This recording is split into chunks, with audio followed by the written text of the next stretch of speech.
Bom, então vou apresentar para vocês essa tentativa de integração, né, dessas grandes áreas ou temas e perspectivas que é a economia ecológica e a teoria da moeda moderna. Então, começando assim, né, falando um panorama mais geral do que é a economia ecológica, ela é uma área, na verdade, um campo de estudo que busca integrar, né, ou observar a economia como um subsistema aberto dentro do sistema fechado do planeta Terra, que é algo bastante quase que óbvio que a gente deveria fazer, porque afinal os processos econômicos se dão em um local físico, né, que é o nosso ecossistema, e que é um sistema fechado, no sentido de que ele só tem troca de energia com o exterior, né? Mas ele não tem troca de matéria. No entanto, a economia é um subsistema aberto, ou seja, ela tem trocas de matéria e energia com esse sistema Terra. Então, na verdade, o que importa em termos de limites e que a gente deve observar é o sistema fechado e, na verdade, a economia tradicional e mesmo as abordagens heterodoxas, elas desconsideram completamente esse dado quase que óbvio que a gente está dentro de um sistema finito e fechado, né? Que é o planeta Terra. Então, a economia ecológica, ela basicamente tenta considerar isso como uma coisa fundamental e não apenas como uma coisa marginal, né? Ou tipo, para ser vista posteriormente, né? Como se faz essas abordagens de sustentabilidade, de mercados de carbono, de desenvolvimento sustentável. É claro que isso também está dentro da economia ecológica, porque ela acaba ficando aberta para uma pluralidade metodológica e para uma heterogeneidade de abordagens. Mas ela tenta fundamentalmente colocar esse dado dos limites físicos como centrais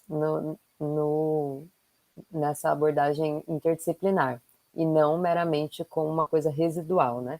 A economia ambiental, por exemplo, ela coloca essa questão dos mercados e da criação de mercados como suficiente, porque ela vê o problema ambiental como um mero resíduo que não foi captado pelo sistema de preços. Então, seria só você fazer esse, esse ajuste, né, essa criação de mercados e incorporar isso que estaria tudo resolvido.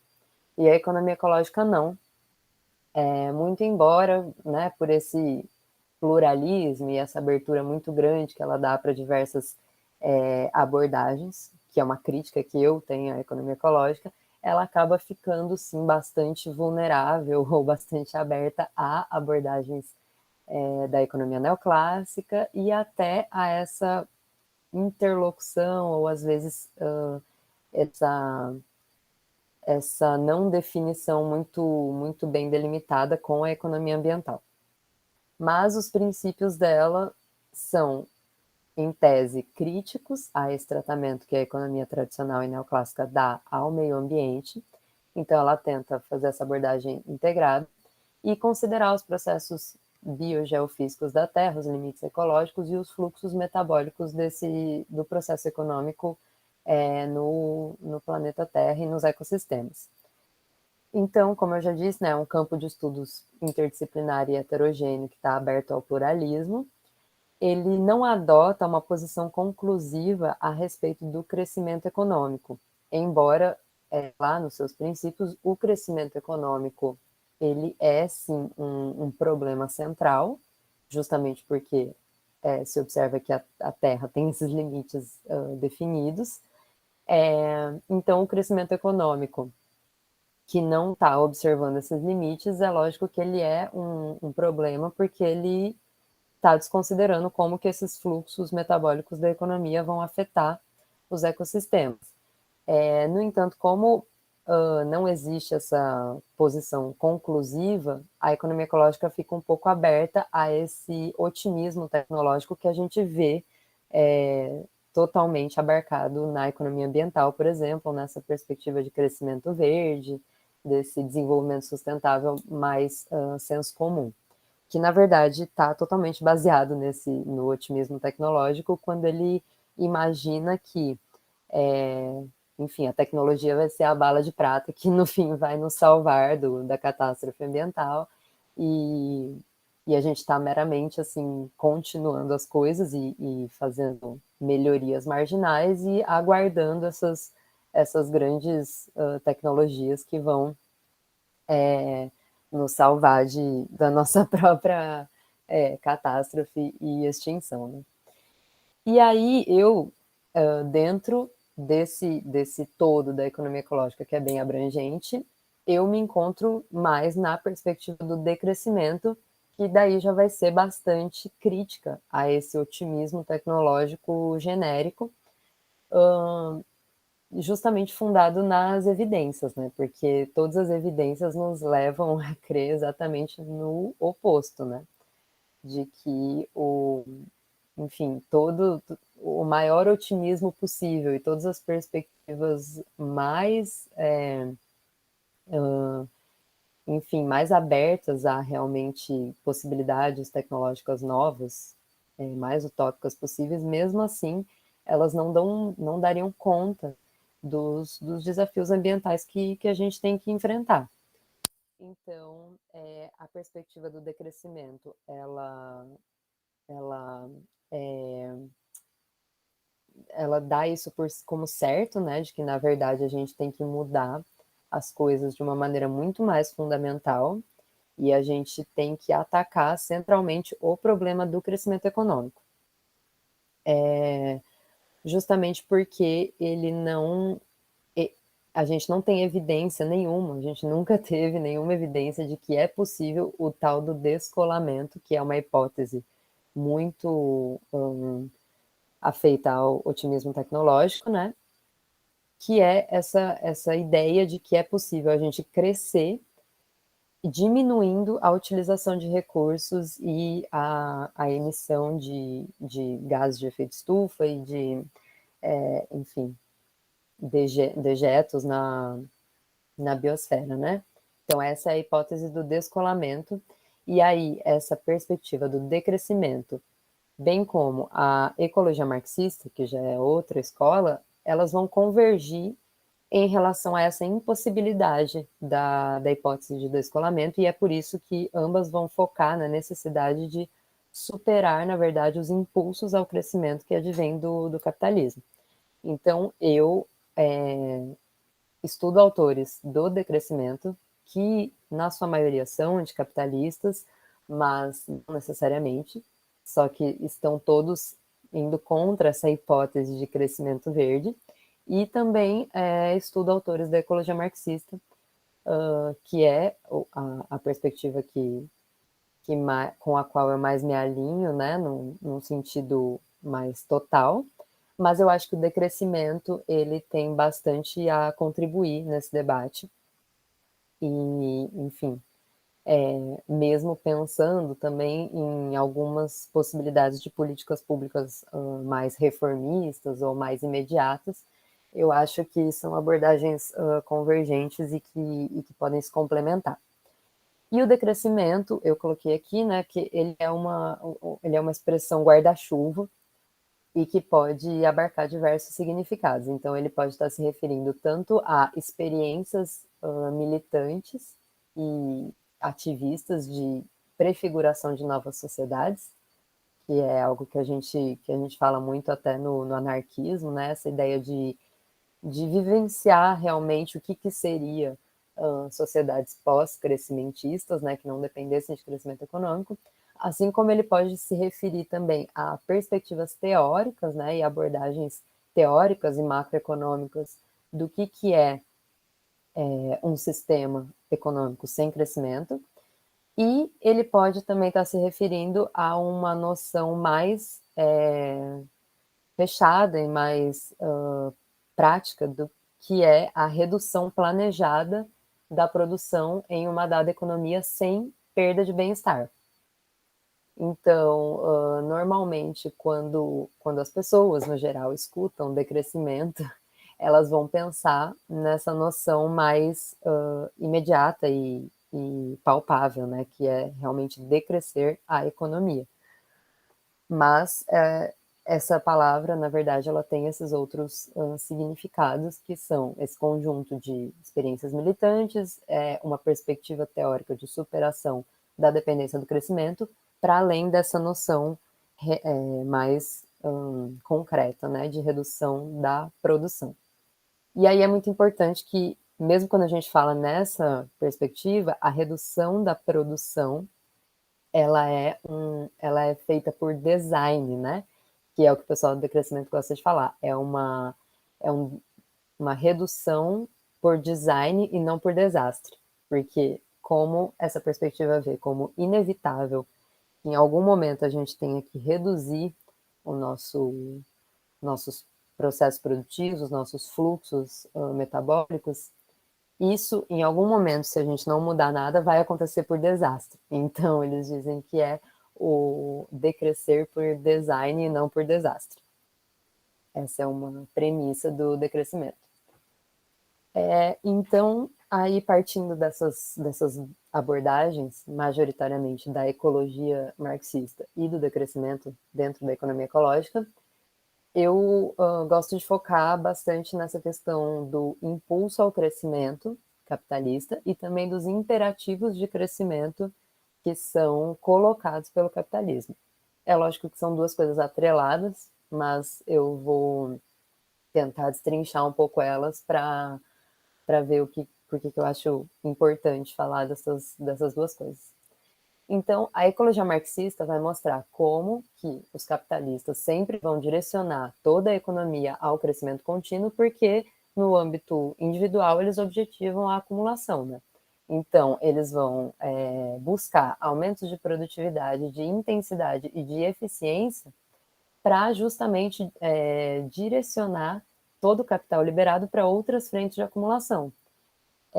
Isso condiz bastante com uma verificação das próprias evidências, e inclusive que é uma coisa verificada e admitida até pelos economistas clássicos, que não eram críticos do capitalismo, mas que é a noção do efeito rebote, ou seja, dentro do capitalismo, todos os ganhos de eficiência tecnológica, eles, na verdade, geram aumento do consumo de recursos, né? Ou eles podem gerar um efeito nulo no cômputo total, mas eles podem até gerar um aumento, porque, na verdade, as melhorias tecnológicas apenas se revertem em redução de custo e, às vezes, até possibilitam que tecnologias mais danosas ambientalmente passem a ser utilizadas.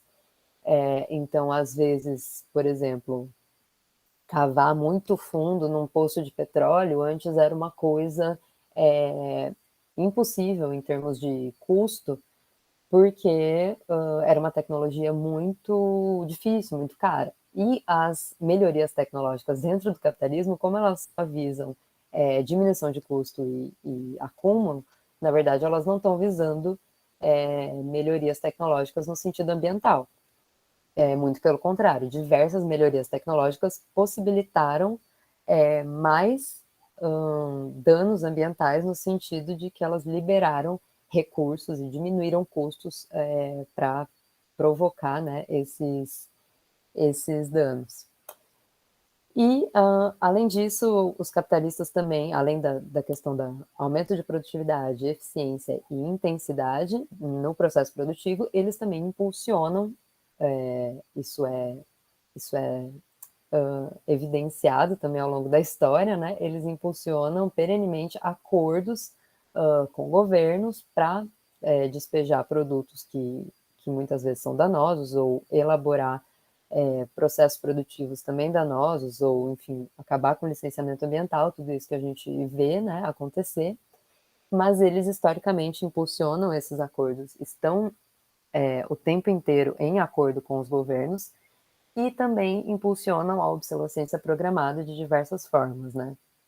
Seja por acordos tecnológicos com outros capitalistas para que os produtos não durem muito, seja a obsolescência tecnológica, né, que o tempo inteiro a gente tem que mudar, porque determinada tecnologia, principalmente agora com essa questão de software, ela deixa de funcionar, mesmo que o aparelho, o hardware ainda seja funcional.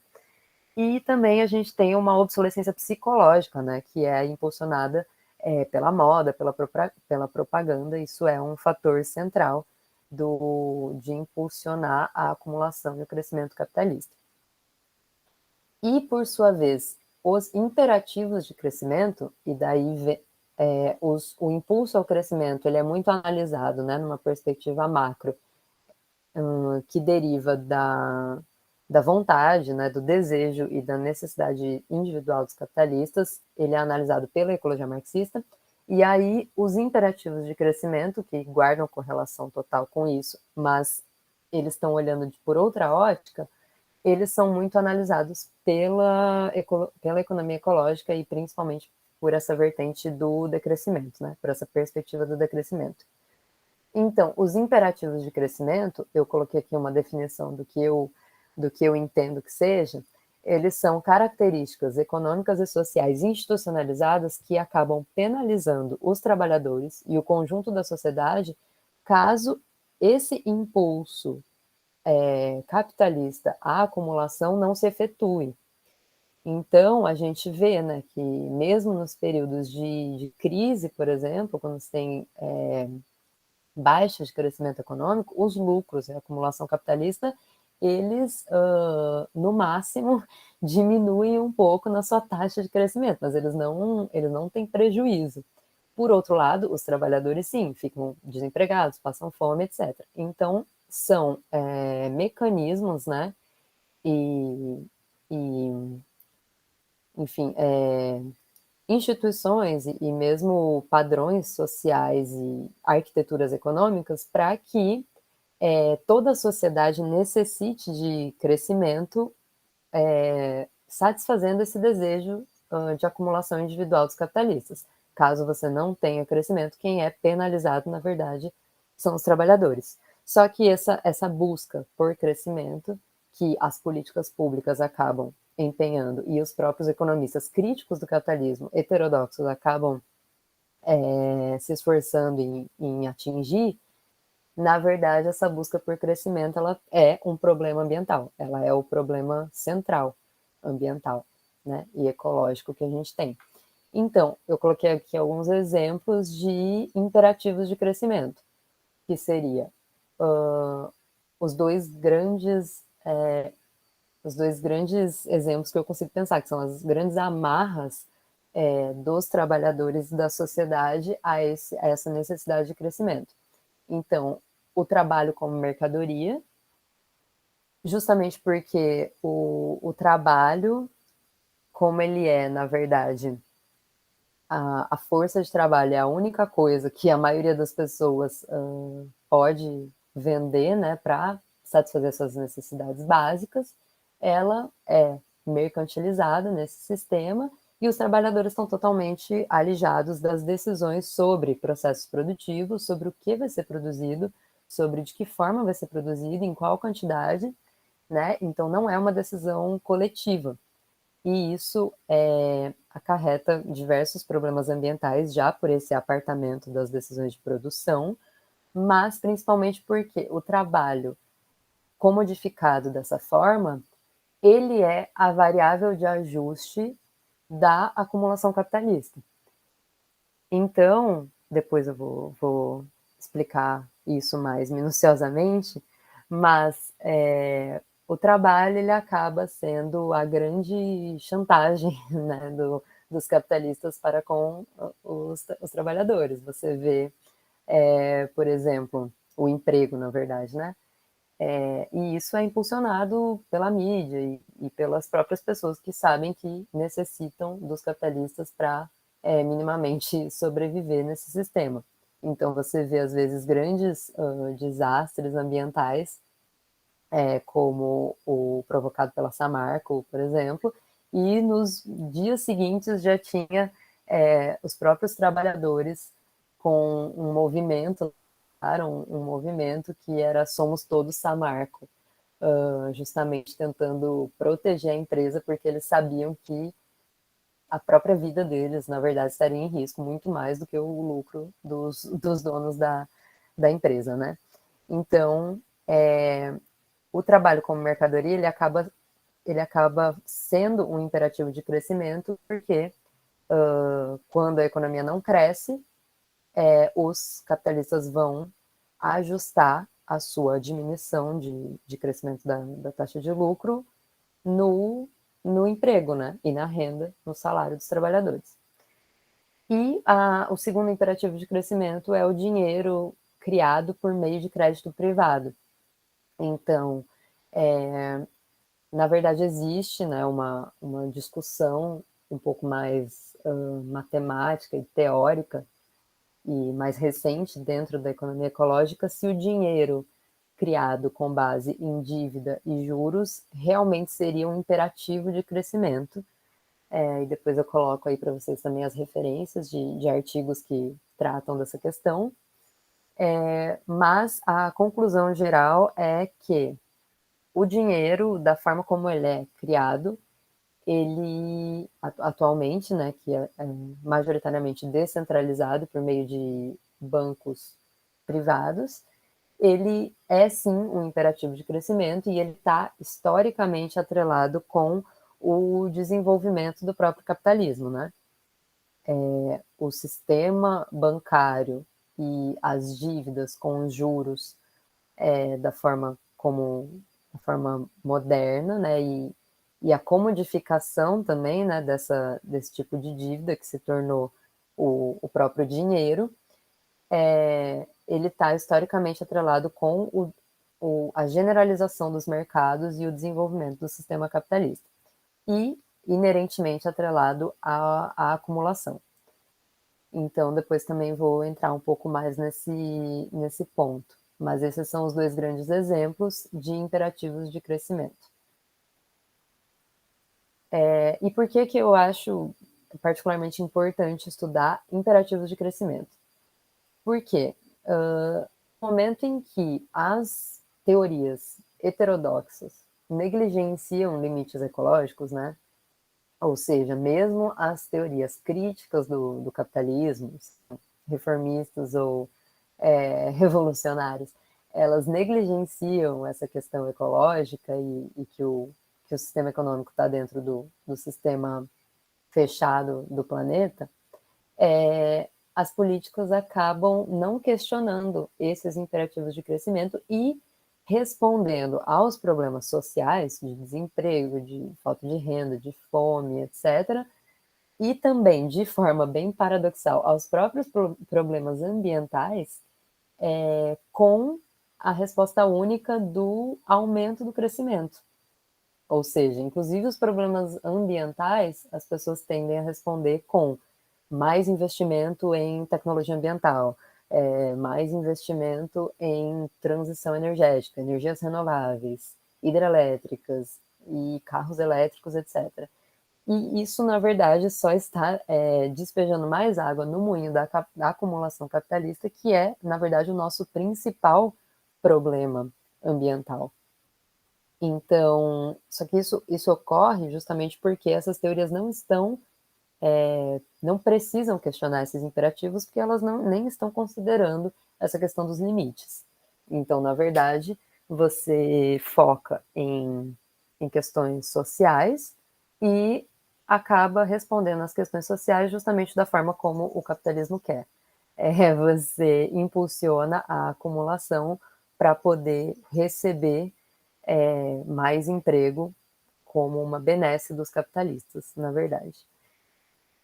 Então, por sua vez, no âmbito da economia ecológica, que considera assim, esses limites, existe muitas vezes o foco nos indicadores alternativos ao PIB para tratar essa questão do problema ecológico do crescimento. Principalmente ali em 2009, com a criação de novos indicadores, ficou muito em alta essa questão dos indicadores alternativos, justamente por uma constatação também de que PIB não guarda correlação com aumento de bem-estar.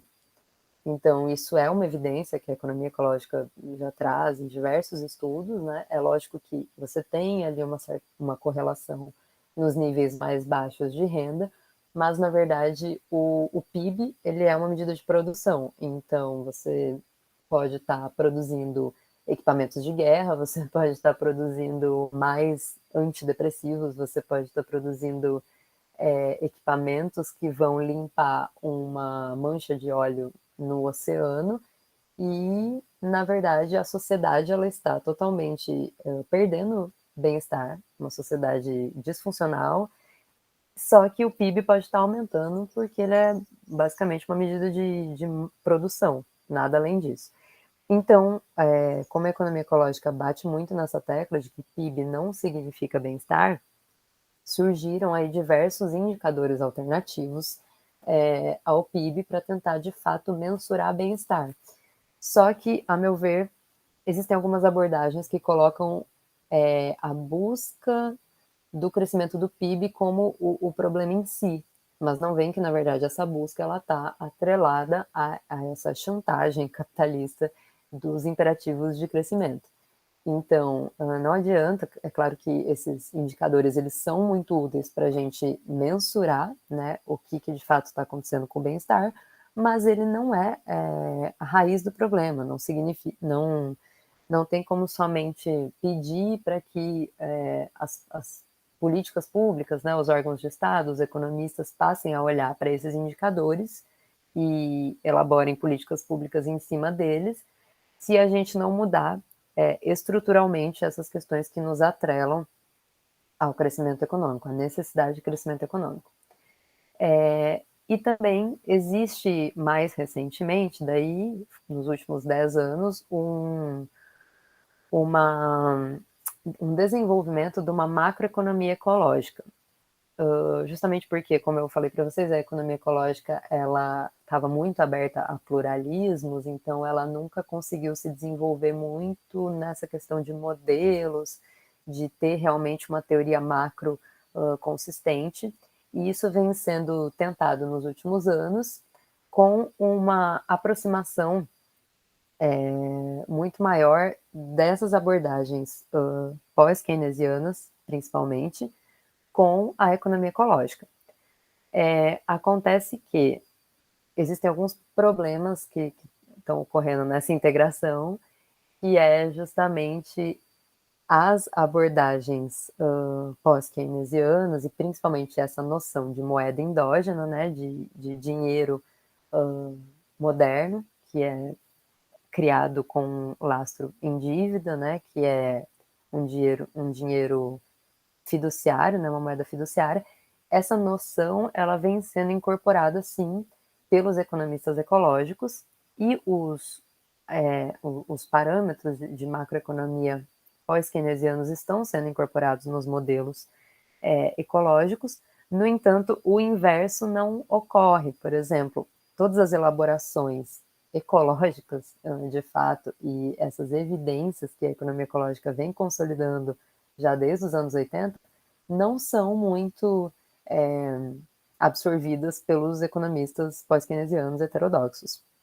Muito pelo contrário, eles acabam produzindo análises que, por exemplo, vão pegar modelos macro heterodoxos que foram concebidos buscando crescimento econômico como uma finalidade e eles vão simplesmente tentar colocar ali mais uma curva de restrição ambiental. Só que, novamente, se você não trata essa questão dos imperativos de crescimento, da institucionalidade do capitalismo, você só está colocando, na verdade, uma nova restrição para o crescimento que vai, novamente, penalizar os trabalhadores e, pior, ainda vai criar essa oposição e essa distinção que normalmente se faz entre problemas sociais, que você resolve com o crescimento, e problemas ambientais, que você teria que resolver com conservação, ou, enfim, sem crescer, né, com recessão, isso acaba ocorrendo justamente quando você simplesmente pega um modelo que foi feito para atender ao crescimento econômico e coloca uma nova restrição nele, que é a restrição ambiental. Então, essa é a minha crítica a esses modelos mais recentes de macroeconomia ecológica. E é por isso que eu acho importante a gente atentar para essa questão institucional de imperativos de crescimento capitalistas. Então, aí que eu tento incorporar a visão da teoria da moeda moderna, ou teoria monetária moderna, porque atualmente, né, com essa ascensão da ideia dos novos acordos verdes, né, dos Green New Deals, a MMT, assim como as abordagens pós-keynesianas no geral, né, essas abordagens de moeda endógena, como eu falei, elas vêm sim sendo incorporadas no status quo, né, mesmo no debate político ou militante, porque as pessoas vêm se atentando a essa questão de luta contra a austeridade, e é muito relevante esse dado de que, na verdade, a austeridade é baseada em uma falácia, e a MMT mostra muito isso. Então, a MMT vem sendo incorporada tanto nos debates políticos quanto na economia ecológica. Mas isso vem acontecendo e também a questão ecológica vem entrando muito no debate dos economistas heterodoxos. Mas isso vem acontecendo justamente dessa forma de, de possibilitar mais crescimento, como eu falei, responder aos problemas ambientais com mais crescimento, com mais investimento em transição energética, com investimento em, enfim, novas tecnologias ou criação de empregos verdes, produtos verdes, coisas desse tipo. E, na verdade, eu observo que esse não é o maior potencial da teoria da moeda moderna para produzir uma transição socioecológica real. Muito pelo contrário, esse é, na verdade, um engodo capitalista, né? Uma ilusão que a gente cai de que, na verdade, é possível a gente manter todas essas estruturas, manter o nosso consumo individual da forma como ele é, manter o nosso status quo majoritariamente intacto e simplesmente por meio do Estado e dessa noção de moeda endógena, de que, na verdade, a austeridade não se sustenta teoricamente, o que é uma verdade, mas por meio disso a gente simplesmente despeja mais dinheiro e mais financiamento e provoca mais crescimento econômico voltado para algumas áreas verdes. Então, essa ideia de transição verde, que está muito calcada, principalmente em descarbonização, também tem esse foco único na questão do carbono, ela já é altamente questionada com base nas evidências e nos estudos, tanto da economia ecológica quanto da ecologia marxista e da própria ecologia, né? Então, essas críticas, esse acúmulo teórico com base na própria catástrofe climática e ambiental, ela não está sendo incorporada, de fato, nessas ideias de novos acordos verdes nesse interesse mais recente da economia pela ecologia. Então, eu acho, primeiramente, que é interessante a gente olhar, de fato, muito mais para o acúmulo da ecologia marxista, da economia ecológica e da própria ecologia, para ser muito mais crítico desses tipos de solução, que também vem muito de cima para baixo, né? Grandes acordos e os governos e grandes financiamentos, etc. E para além disso, eu acho que a TMM, né, a Teoria da Moeda Moderna, ela tem muito mais a contribuir e seria muito mais interessante a gente usar as próprias propostas que derivam dessa teoria na tentativa de desarmar esses imperativos de crescimento. Então, coloquei aqui também para vocês que o foco na descarbonização, ele ignora outros limites ecológicos e outras questões ambientais e sociais que são tão prementes quanto a descarbonização, que, por exemplo, né, só para citar, a intensificação da extração mineral o descarte de lixo, a crise recente dos cuidados, as próprias perspectivas de novas pandemias e epidemias, né, com o nosso modelo de desenvolvimento, principalmente o nosso modelo de desenvolvimento agropecuário. Então, assim, tudo isso são coisas que problemas, né, ambientais e prognósticos que já estão colocados há muito tempo pelos estudos ecológicos. Na questão particular da extração mineral, por exemplo, essa ideia de que seria possível a gente manter tudo como está e somente transicionar energeticamente para energias limpas, ela desconsidera totalmente que as energias renováveis intensificam brutalmente a extração mineral, que é, por sua vez, baseada em não renováveis.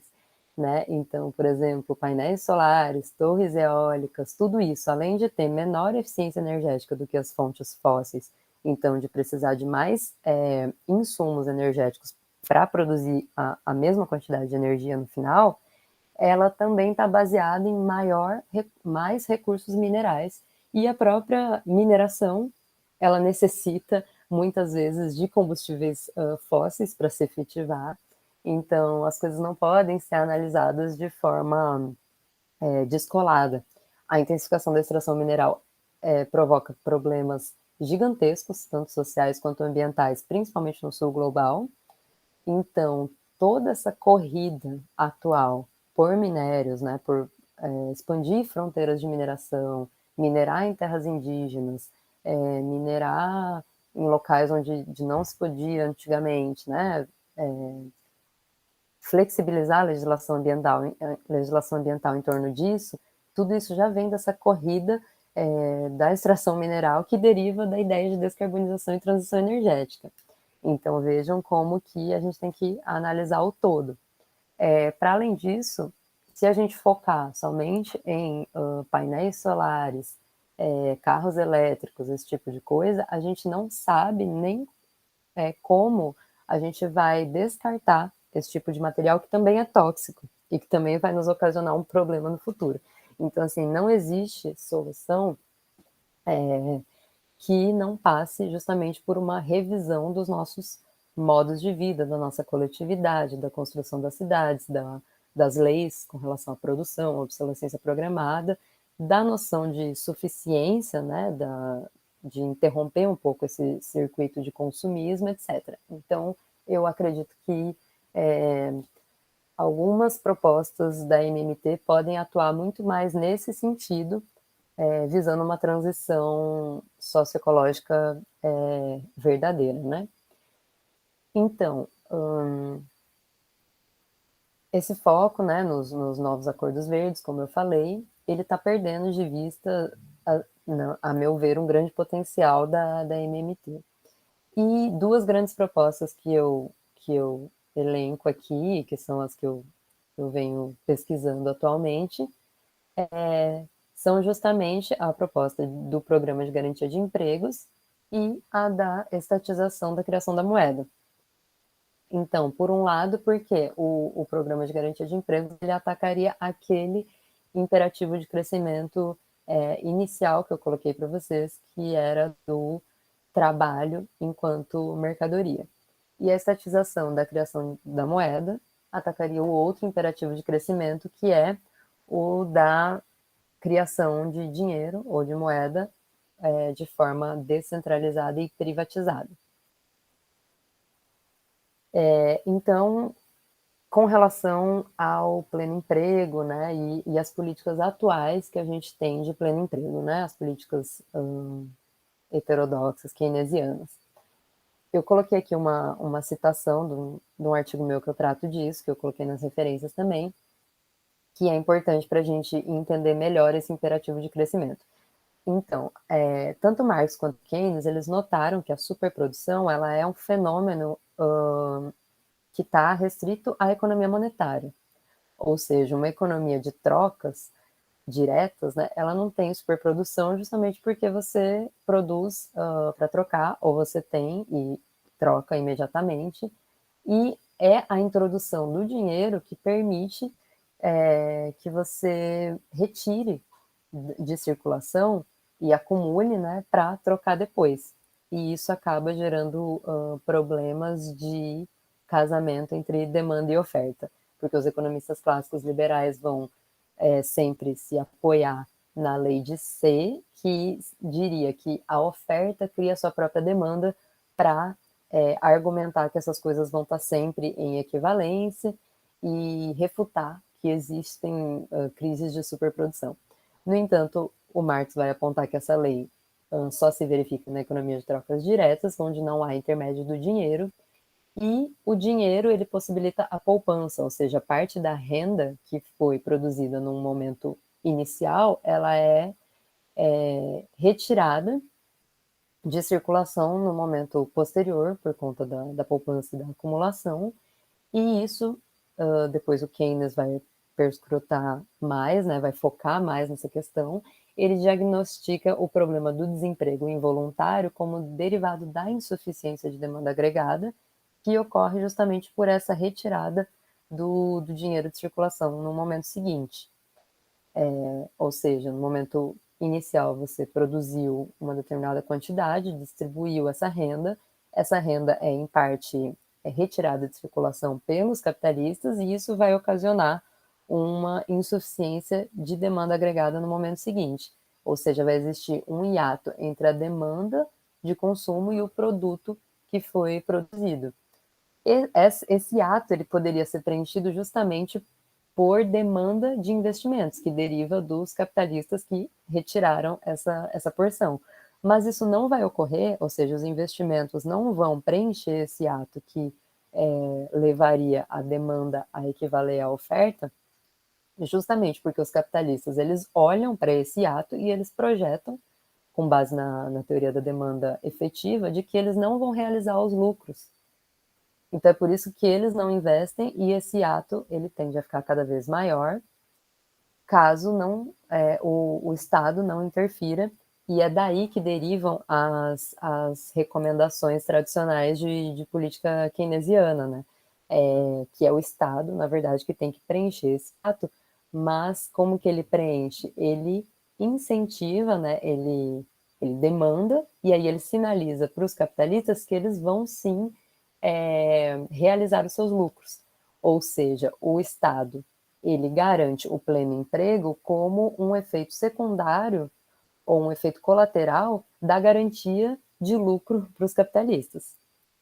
Então, isso ocasiona, novamente, mais acumulação capitalista. Desculpa, passei o slide.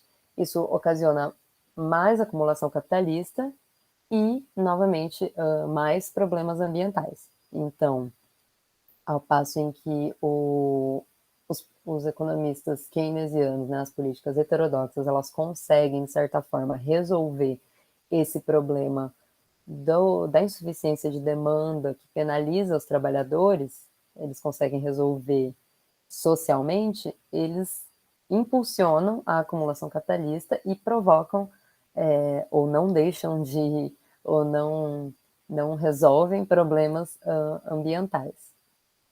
E aí, eu tratei aqui do segundo imperativo de crescimento, que é a criação privada de dinheiro. Então, atualmente o nosso sistema financeiro, ele na verdade, o nosso sistema monetário, né, primeiramente, ele é, ele é pautado em agentes descentralizados e privados que podem criar moeda, são majoritariamente eles que criam a moeda, meramente porque eles têm uma permissão estatal para fazer isso, porque, na verdade, quem garante a moeda é o Estado e quem institui a aceitação coletiva da moeda é o Estado por meio dos impostos, mas quem é permitido a fazer isso, majoritariamente, são os bancos privados e eles têm todo o seu lucro e a sua possibilidade de acumulação derivada dessa permissão estatal. E aí a gente tem vários problemas, porque como o dinheiro ele é criado com base em crédito, o sistema financeiro ele empresta de forma que ele reforça a desigualdade e a acumulação, porque ele empresta desproporcionalmente para finanças, e grande parte do dinheiro criado vai, então, para especulação financeira, imobiliária e para a área de seguros, que são também majoritariamente áreas financiarizadas, né, que ficam ali na esfera do financeiro esperando que esse lucro vá se realizar. E aí o capitalismo ele é contraditório, né, porque então ele impulsiona essas bolhas e essas esferas de especulação, esperando a acumulação, mas essa acumulação não vai se realizar justamente porque esses setores eles não estão necessariamente impulsionando a economia real. Então, o dinheiro ele é criado, ele fica na esfera financeira para a especulação. No máximo, as políticas heterodoxas daí, né? Ou as políticas as políticas de esquerda, majoritariamente, vão tentar combater essa financiarização como se também houvesse um capital financeiro que ele é o problema central e o capital produtivo, ele é como o capital virtuoso, né? Então, majoritariamente, as políticas keynesianas ou heterodoxas vão atacar a financiarização, mas vão impulsionar que esse dinheiro vá para a acumulação e esse dinheiro ele já foi distribuído, na verdade, de forma desigual. Ele estava impulsionando ele foi parar na mão de quem já tinha capital, né?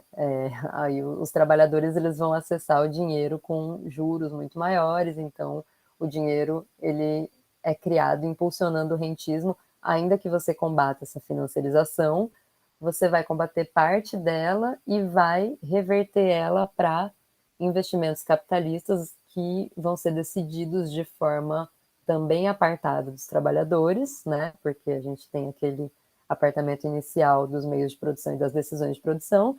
Então, ou você tem um modelo neoliberal financiarizado que não realiza seu crescimento e fica em bolhas financeiras, crescimento baixo, penalização dos trabalhadores, ou você tem políticas keynesianas que combatem a financiarização, mas não atacam essa questão do dinheiro criado de forma privada e você ataca a financiarização, mas o dinheiro ele foi para os capitalistas que vão investir da forma como quiserem, impulsionando a sua acumulação na esfera real e causando problemas ambientais e também desigualdade de renda. Então, a estatização da moeda eliminaria diversos imperativos de crescimento que advêm desse dinheiro criado com base em dívida e juros e dessa especulação promovida com a criação privada de dinheiro e do crédito direcionado de forma pouco estratégica e democrática. Esse imperativo de crescimento que derivaria, né, dessa moeda com lastro em dívida e juros, ele é questionado por, como eu disse para vocês, né, por alguns teóricos dentro da economia ecológica mesmo e da teoria pós-keynesiana que tentam ver por meio de modelos econômicos se seria possível uma economia sem crescimento, crescimento zero ou decrescimento, mesmo com a criação de moeda com base em dívida e juros. Por que é importante ver isso? Porque a gente precisa saber se o problema está na criação privada de dinheiro que empresta para esses setores financiarizados e de forma pouco estratégica, democrática e acaba concentrando renda, ou se o problema também está essencialmente numa dívida, num dinheiro criado com base em crédito.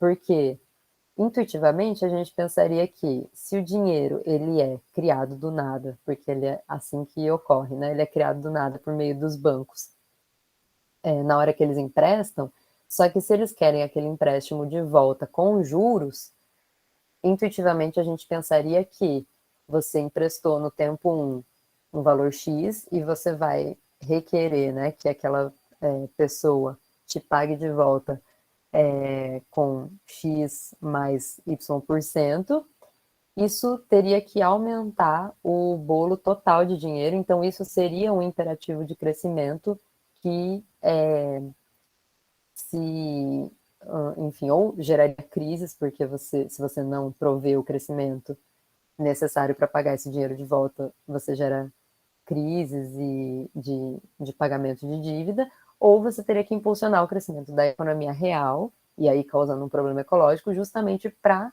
repagar essa dívida. Então, por isso que foi importante, dentro da economia ecológica, estudar se esse era realmente um imperativo de crescimento, o dinheiro baseado em dívida. Por muito tempo, os autores da economia ecológica acreditavam que esse era um imperativo de crescimento em si, ou seja, inerentemente um dinheiro que é criado com base em dívida, ele necessita de mais dinheiro no momento seguinte para repagar esses juros, e isso ocasionaria esses problemas ambientais. No entanto, esses autores pós-keynesianos, mais recentemente, como eu falei, eles estudaram possibilidades matemáticas, né, por meio de modelos de fluxo e estoque, né, modelos que a gente chama stock flow consistent, né, que você tenta fazer uma coisa consistente entre estoques de dívida, de produção, etc., de riqueza, e os fluxos, né, que são a renda, os juros, etc. E aí eles viram que não necessariamente é a dívida com juros que impulsiona essa necessidade de crescimento. Porque, supondo, né, bem abstratamente, no modelo teórico, que você tivesse esse setor bancário como um mero setor que paga salários, né, que a todo momento, a todo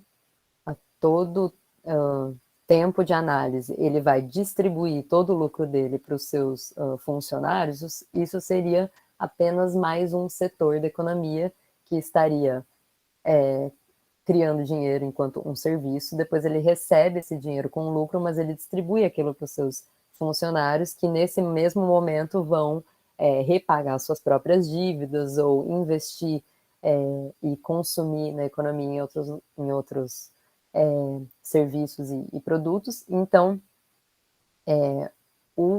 se o estoque da dívida e da poupança permanecesse constante, esse fluxo de juros poderia existir mesmo com o crescimento zero da economia. Mas é claro que isso é uma possibilidade teórica e meramente um experimento matemático que não se sustenta no capitalismo, justamente porque, como eu disse, historicamente o dinheiro com base em dívida e juros criado de forma privada, ele foi essencial para o desenvolvimento desse capitalismo baseado em acumulação, né, justamente por diversos sub-imperativos de crescimento que derivam daí. Se a gente sabe que a gente vai ter que pagar um empréstimo com juros, a nossa tendência também vai ser cada vez querer e demandar, né, mais lucros na nossa possibilidade individual, ou enfim, a gente vai querer acumular cada vez mais para poder repagar esses juros. Então, toda essa institucionalidade em torno do crédito com juros comodificado na forma dinheiro, ela impulsionou a expansão da acumulação ao longo do capitalismo, e é isso que ocorre, né? A gente sabe que não existe essa possibilidade de um banco, por exemplo, distribuir a cada tempo X todos os seus lucros para os funcionários, que por sua vez também não vão acumular, acionistas, funcionários, donos, que não iriam acumular e iriam repassar de novo todo esse dinheiro para o fluxo da economia. Então, essas possibilidades estudadas teoricamente, elas são totalmente irreais dentro do capitalismo, e é por isso que outros artigos depois se construíram muito mais nessa linha, dizendo justamente isso, que, olha, você pode ter até essa possibilidade matemática, e a dívida não é, como se pensava intuitivamente, um imperativo matemático em si, mas ela está totalmente atrelada ao modo de ser capitalista e aos demais imperativos de crescimento, e é, sim, extremamente necessário que a gente estatize a criação de moeda, retirando esses entes intermediários justamente para poder redirecionar melhor o crédito, e, enfim, retirar dessa esfera da financiarização, ao mesmo tempo dando o crédito e fazendo o dinheiro chegar diretamente na mão dos trabalhadores, sem essa possibilidade de lucro e de acumulação dos intermediários, que somente criam dinheiro por uma permissão estatal. Então, com base nesses dois, eu já estou encerrando aqui, daí vou apresentar o que a MMT teria a contribuir com isso, né? Então, eu acho muito interessante pensar o programa de garantia de empregos nesse sentido, como combatendo esse imperativo de crescimento que deriva da comodificação do trabalho, né, do trabalho como mercadoria. Então, o programa de garantia de empregos, ele possibilita a criação massiva de empregos que são negligenciados pelo setor privado, como, por exemplo, em pesquisa, desenvolvimento, arte e cuidados. Essa característica dele está até sendo bastante abordada nos programas de Green New Deal, os novos acordos verdes e tal, porque, de fato, as pessoas estão incorporando nesses programas a criação massiva de empregos nas áreas, por exemplo, de, enfim, pesquisa e desenvolvimento para novas tecnologias, né, de energia, de renováveis, também pagando salários nas áreas de cuidados, que é uma coisa bastante importante, por diversos motivos sociais e ecológicos.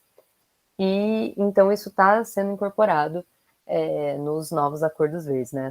Essa característica da economia ecológica e do programa de garantia de empregos, que é comum às duas coisas, né? Ao mesmo tempo, o programa de garantia de emprego, ele ultrapassa a armadilha do crescimento porque ele retira empregos, os produtos e serviços dessa condicionalidade de acumulação capitalista, né? Então, não necessariamente empregos, produtos e serviços precisam gerar lucro. E isso é extremamente necessário porque a gente necessita de empregos e de investimentos em áreas que não não compensam, né, para os capitalistas. Então essas são questões de, assim, podemos dizer, mais investimentos e mais empregos que os capitalistas negligenciam porque não dá lucro. E isso tudo está sendo, de certa forma, abordado pelos novos acordos verdes, né? Mas, além disso, eu acho que é interessante que a gente também pode, por meio desse programa de garantia de empregos, estabelecer salários e condições mínimas para os trabalhadores e critérios mínimos para produtos. E isso talvez seja uma coisa importante de ser incorporada. Ou seja, a gente pode resgatar a gente pode nos resgatar dessa condição de subordinação à obsolescência programada, né? Então, da mesma forma que o programa de garantia de empregos ele coloca uma âncora nominal para a inflação por meio do salário desse programa, né? Porque ele, na verdade, a grande questão para a MMT do Programa de Garantia de Empregos é que ele é uma via de combate à inflação totalmente diferente e ao avesso do que é o combate à inflação dentro da economia neoclássica, né? Porque a economia neoclássica combate a inflação com desemprego, né? Com desaquecimento econômico, e o Programa de Garantia de Empregos ele busca fazer justamente o contrário. Ele busca combater a inflação com produção, né, produção estatal e com um gerenciamento desse estoque de empregos, né?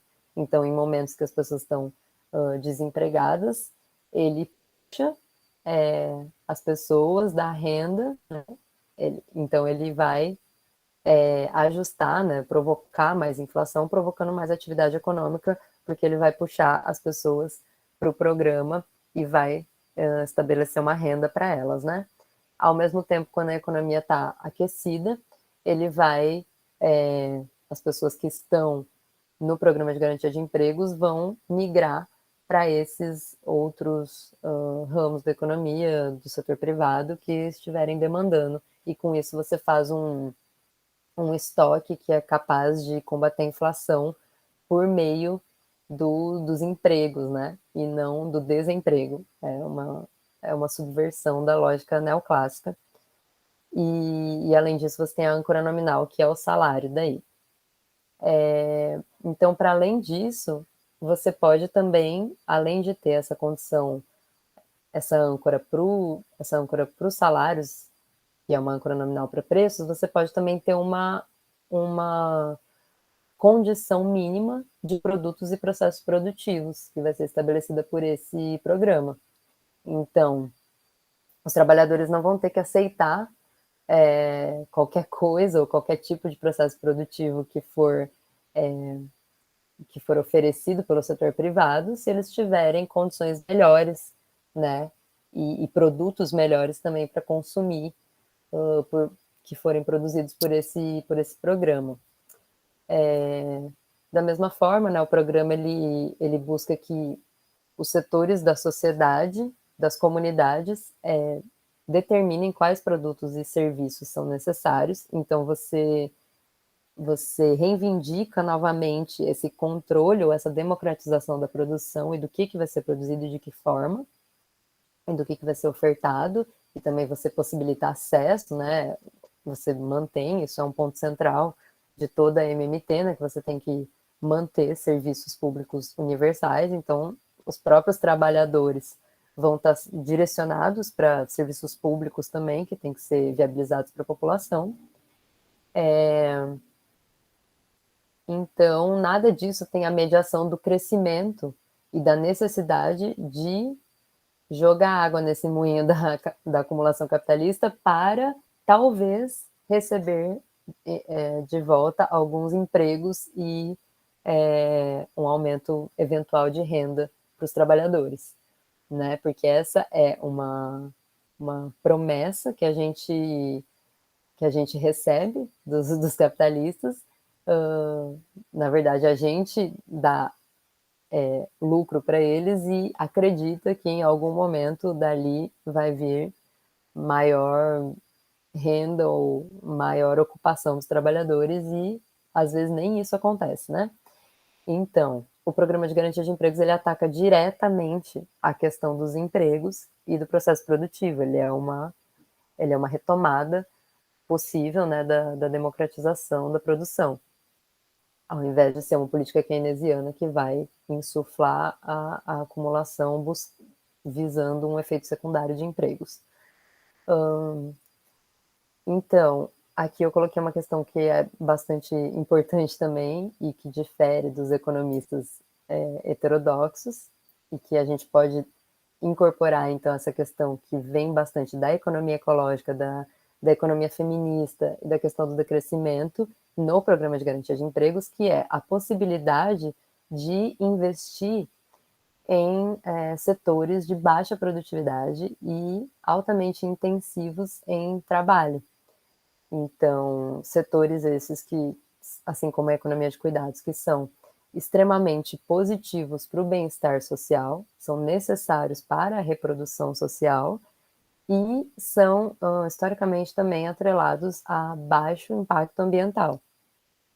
Então, a possibilidade da gente investir em setores de baixa produtividade, de alta intensidade em trabalho, ela é uma possibilidade normalmente retirada por políticas keynesianas ou heterodoxas, justamente porque esses economistas visam o tempo inteiro aumentar a produtividade, né? E investir em setores mais produtivos que talvez vão produzir mais, criar mais complexidade na economia, etc.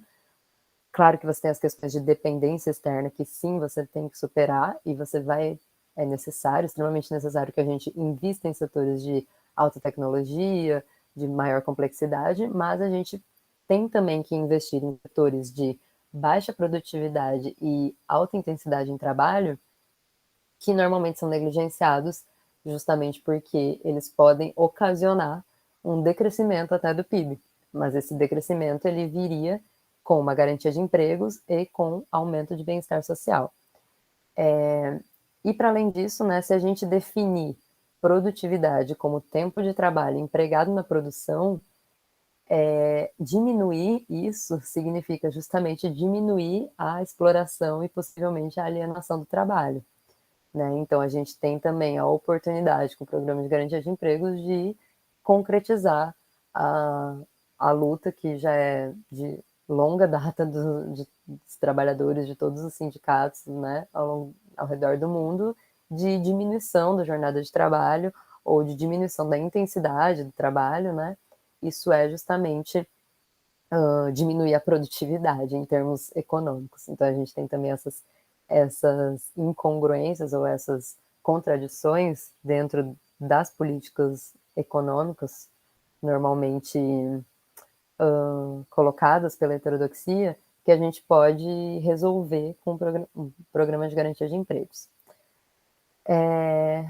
Além disso, como eu falei, essa questão dos cuidados, que é extremamente relevante, a pandemia, ela fez explodir, na verdade, esse interesse pela economia de cuidados, porque ela concretizou de forma bastante abrupta uma coisa que as feministas e a economia feminista já vinham dizendo há muito tempo, alertando que a nossa economia, nesses moldes capitalistas e neoliberal, ela migrava, ela estava caminhando para uma crise dos cuidados, né?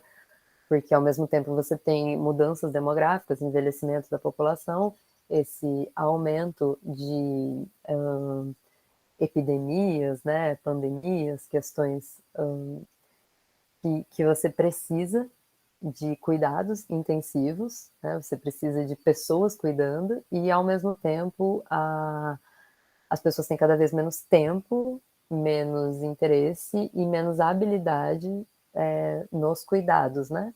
E essas são áreas, né, são tarefas performadas majoritariamente por mulheres, majoritariamente de forma não remunerada, muito embora alguns lugares coloquem a própria área da saúde e da educação também dentro do setor de cuidados, mas se a gente pensar, né, os cuidados da casa, das crianças, dos idosos, das pessoas com deficiência, da comida, do lixo, tudo isso é setor de cuidados performado majoritariamente por mulheres de forma não remunerada.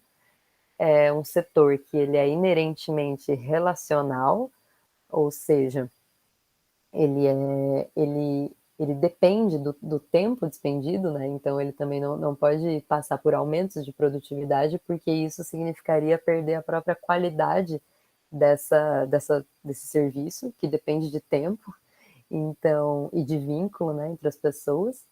Então, esse é um setor que ele é dificilmente comodificado, dificilmente mercantilizado, ou não é desejável que seja, e ele também ele é intensivo em trabalho e inerentemente de baixa produtividade e é de baixo impacto ambiental.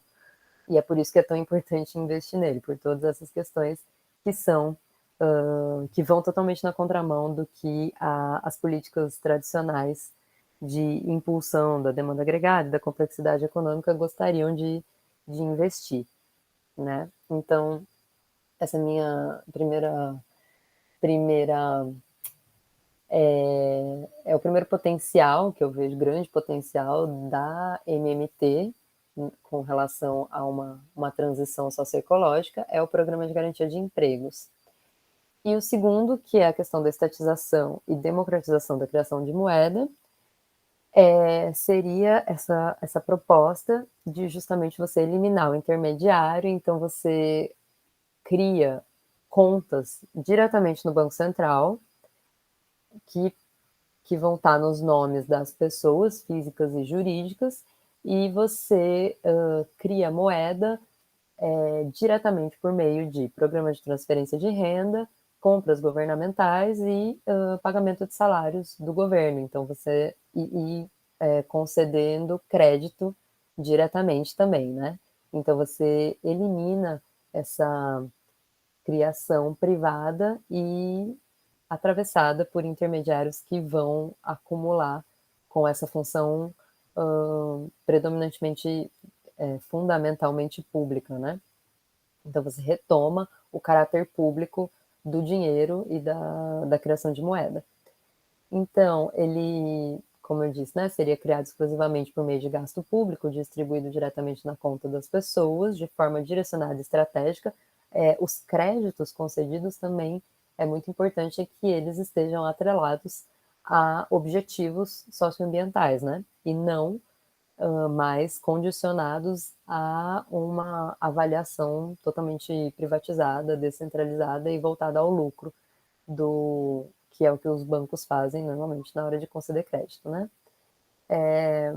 E aí a gente acaba também com essa dicotomia das políticas keynesianas que ficam normalmente combatendo financiarização somente com mais restrições, né, com relação ao que os bancos podem emprestar, com relação ao que eles podem investir, e, na verdade, redirecionam dinheiro para acumulação na esfera real, de forma também totalmente desconectada do que a gente necessita enquanto sociedade e de forma desconectada com o que a gente necessita em termos de transição ambiental.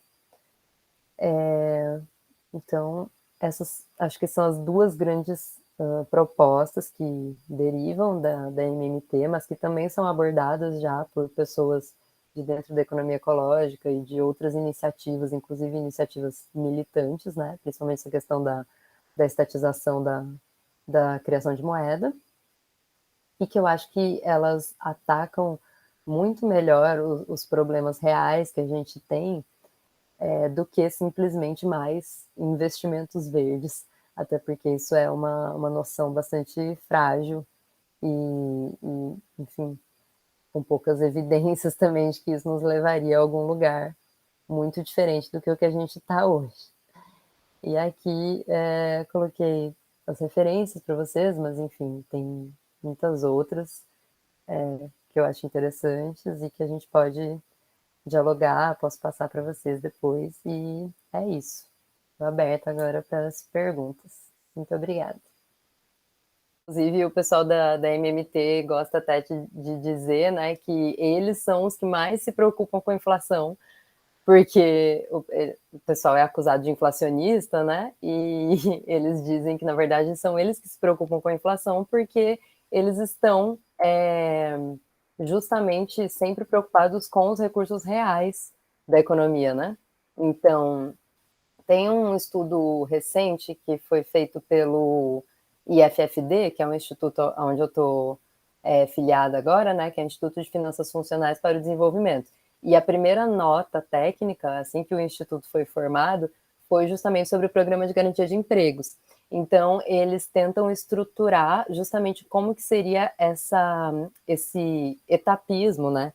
Porque esse programa, não exatamente com todas as características da MMT, mas ele já foi tentado de diversas formas em diversos países, né? Então, a gente já tem mais ou menos experiências internacionais bastante para saber o que poderia acontecer. Então, uma questão bastante relevante que o Caio Vilela, que coloca, né?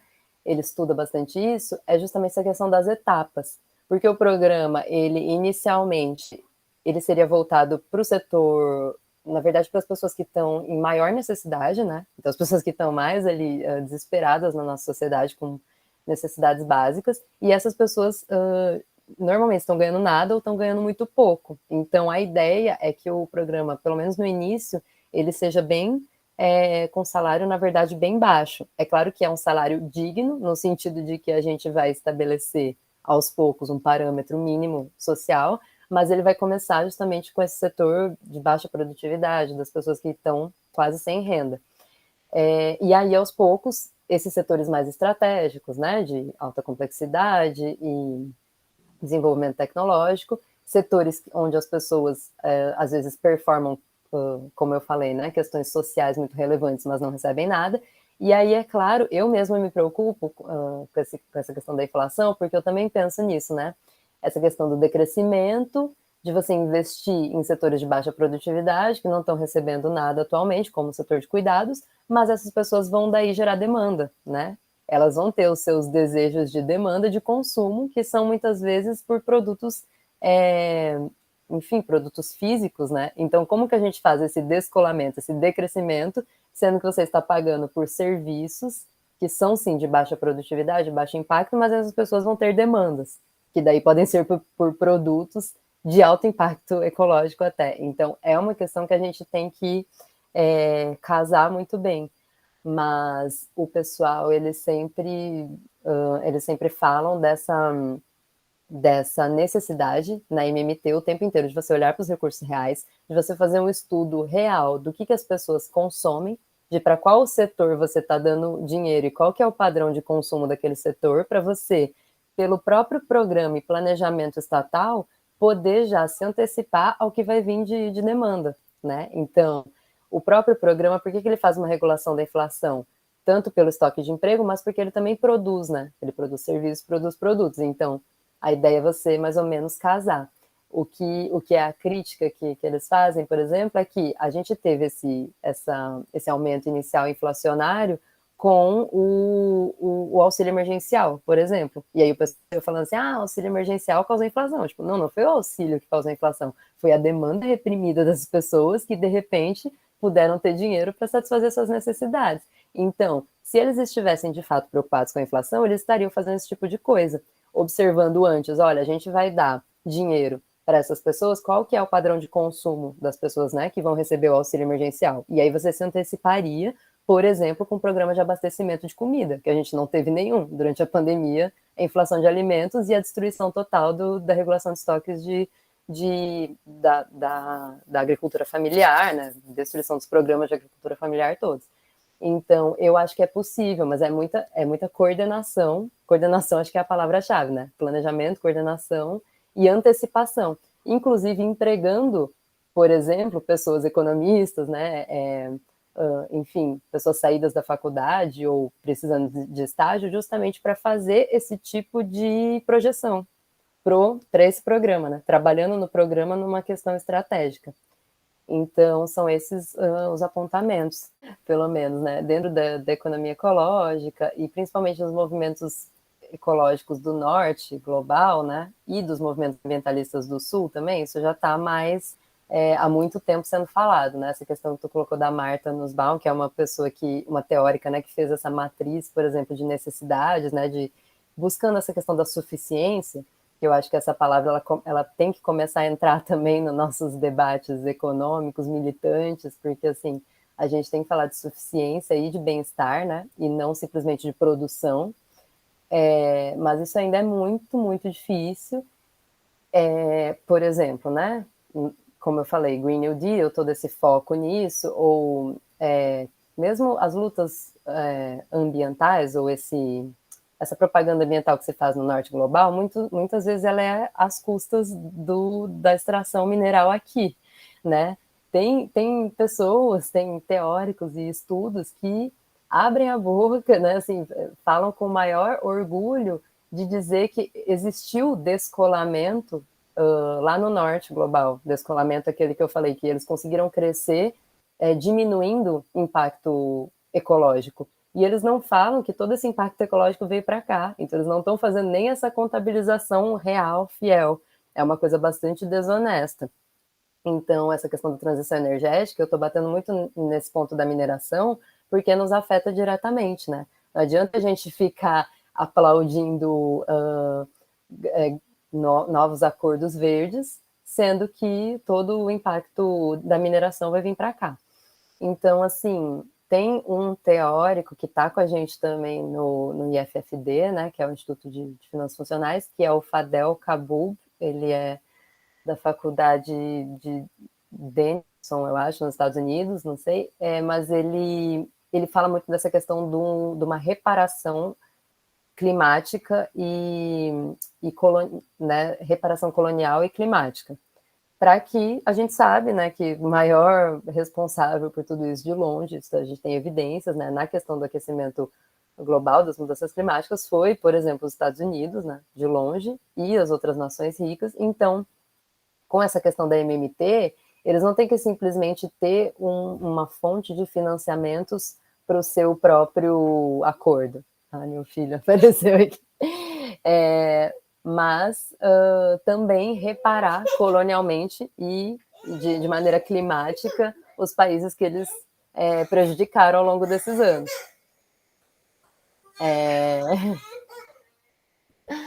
Daqui a pouco eu chamo ele aqui. E, enfim, mas é bastante ainda inicial, assim, vendo aos poucos, mas como também a escala dos desastres ambientais, dos impactos, está sendo muito mais rápida do que todas as piores projeções, eu estou percebendo que desde o meu mestrado, que faz muito poucos anos, né, ali 2015 e tal, quase que 5 anos, eu estou vendo uma recepção crescente desse debate de forma profunda e crítica dentro da economia. Então, isso tem me deixado um pouco esperançosa. Mas, enfim, essa questão da justiça, né, do racismo ambiental e aí tem, nessa perspectiva do Fadel Kaboub, por exemplo, de um grande acordo global, eles tentam também não ser, por exemplo, os brancos salvadores, né? Essa coisa do white savior, que vão chegar nos países e dizer o que eles têm que fazer. Mas tem muito uma ideia de ouvir o que os movimentos ecológicos e de luta, né, de pós-extrativismo, de luta contra a mineração, contra tudo, né, contra tudo isso aqui, contra as grandes hidrelétricas no sul global, o que eles têm a dizer. E existem já movimentos no sul global que adotam sim a ideia do decrescimento, mas falam assim, olha, vocês têm a responsabilidade de decrescer, justamente para diminuir o impacto aqui e, na verdade, repagar, né, essa dívida ecológica que vocês têm. Então, existe uma abertura tanto deles para ouvir isso e impulsionar isso nos países ricos, como dos países aqui que estão ouvindo essa ideia do decrescimento com mais receptividade agora, mas colocando isso nessa perspectiva do capitalismo, né? De centro-periferia e de todo esse racismo ambiental. Essa é a pergunta do milhão, né? Bom, eu sou bastante, na verdade, não gosto nem de dizer pessimista, ainda mais agora que eu tenho um bebê, né? Eu não posso ser pessimista, mas racional, né? Com relação a essa questão. E acho que, assim, infelizmente, quanto mais racional a gente olhar para essa questão das mudanças climáticas, das questões ambientais, menos a gente vai colocar nossas esperanças num desenvolvimento tecnológico abstrato, entendeu? A gente precisa, sim, de mudanças tecnológicas, desenvolvimento, pesquisa nessa área, mas todas as evidências apontam de que isso é justamente ser muito otimista e não racional, né? A gente precisa também de mudanças sociais profundas, senão não tem jeito. Por exemplo, eu coloquei ali nas referências, né, e depois passo para vocês, eu gosto muito da abordagem do Eduardo Sá Barreto, que é um professor da UF, ecólogo marxista, né, e ele mostra, assim, de forma muito didática, essa questão, só tratando da questão das mudanças climáticas, né? Não estou nem falando dos outros problemas ambientais. Mas se a gente pegar só as mudanças climáticas e todas as perspectivas mais, assim, mínimas que a gente tem, né? De manter, por exemplo, né, de não ter grandes inundações e, por exemplo, refugiados climáticos em cidades litorâneas. Isso é um ponto que está colocado para ir 2050 para frente, ou até antes disso. E é logo ali, né? A gente já está aqui em 2021. Então, tu imagina, assim, né? Eu fico pensando refugiados climáticos por inundação de cidades litorâneas. Isso é uma questão real. A gente pensando nisso e pensando na questão das projeções do IPCC, que são bastante otimistas, porque o mercado financeiro está fazendo projeções muito mais pessimistas do que o painel, né, de climate change, né, o Intergovernmental Panel on Climate Change.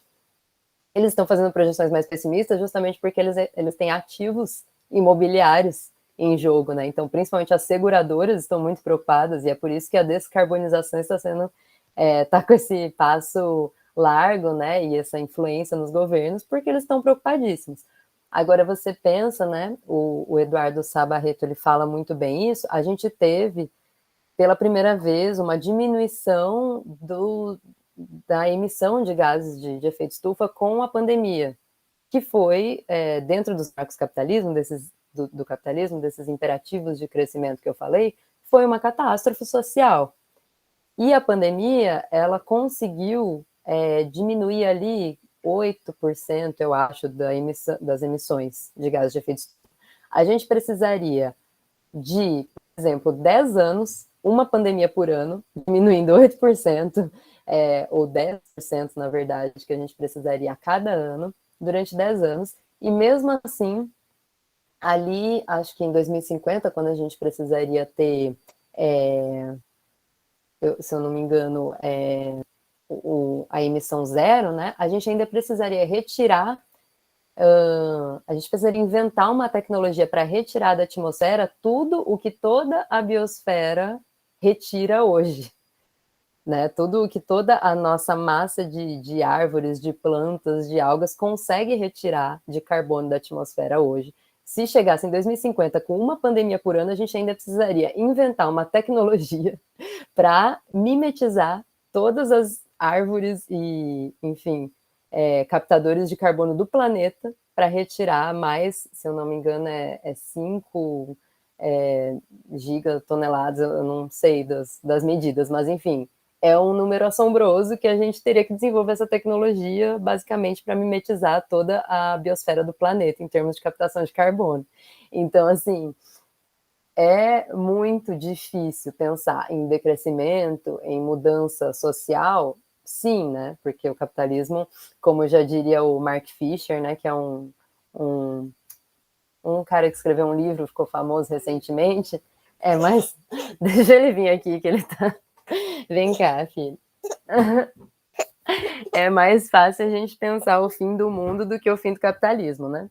Mas é mais fácil a gente pensar em como mudar os imperativos de crescimento e mudar socialmente alguma coisa do que pensar em como fazer essa invenção de tecnologia que ainda não existe e que basicamente tem que mimetizar toda a biosfera terrestre para captar carbono, né? Então, assim, pensando de forma racional, a gente tem que ter, sim, muitos investimentos em tecnologia, mas é mais racional a gente começar a pensar também em mudanças sociais profundas. Esse é o meu ponto de vista. Não existem evidências de que a iniciativa privada tenha qualquer capacidade de gerenciar, principalmente uma crise dessa magnitude, mesmo no capitalismo regulado, justamente porque ela está o tempo inteiro em acordos, né, com o próprio governo. Aliás, o governo não é uma panaceia de forma alguma. A gente acabou de ter uma redução, né, uma flexibilização total da legislação do licenciamento ambiental, por exemplo, né? O pessoal acabou de passar o autolicenciamento, que basicamente as empresas se autoaprovam e aí elas jogam sempre pro depois, né? Depois se acontecer alguma coisa errada, a gente paga, né? A gente paga uma multa.